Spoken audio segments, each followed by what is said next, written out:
सरस्वती, कावेरी, मंदाकिनी, नर्मदा, क्षिप्रा, सरयू, जितनी पवित्र नदियां हैं सब। क्या बात है? शंकर भगवान ने पूछा क्या चाहते हो? विदा कर दिया, तिलक कर दिया, विदाई लेकर जाओ तुम अपने अपने गांव। सारी नदियां हाथ जोड़कर खड़ी हो गई शंकर जी के सामने। हम नहीं जाए। मेरे भोले बाबा, जैसे आपने गंगा को अपने मस्तक पर रखा है,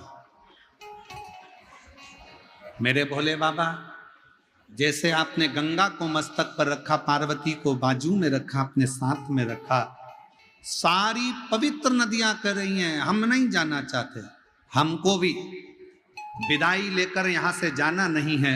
मेरे भोले बाबा, हमको भी आपके साथ रहना है। तो शंकर भगवान ने जितनी पवित्र नदियां थीं उन सब नदियों को कह दिया, अगर तुम जाना नहीं चाहती हो मत जाओ। मेरा शिवलिंग जहां पर विराजमान होगा, समझिएगा जरा, देखकर समझिएगा,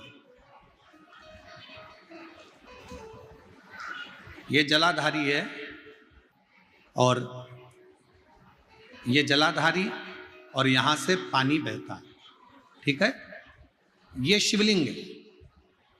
शंकर भगवान ने कहा पवित्र नदियों से कि तुम कह रही हो कि हमें जाना नहीं है, हमें अपने साथ में रखो।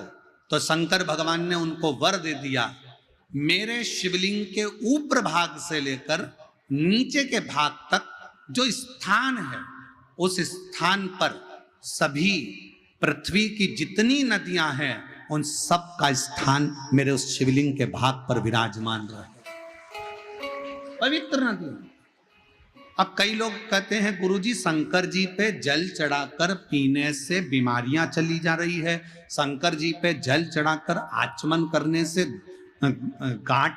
गठान गल जा रही है, ऐसा कैसे हो सकता है? उसका कारण केवल इतना है, जब हम शंकर भगवान पे जल चढ़ाते हैं, गंगा, यमुना, सरस्वती, कावेरी, नर्मदा, सब जल चढ़ाते से पूरी नदियों का जल उस जल में आ जाता है।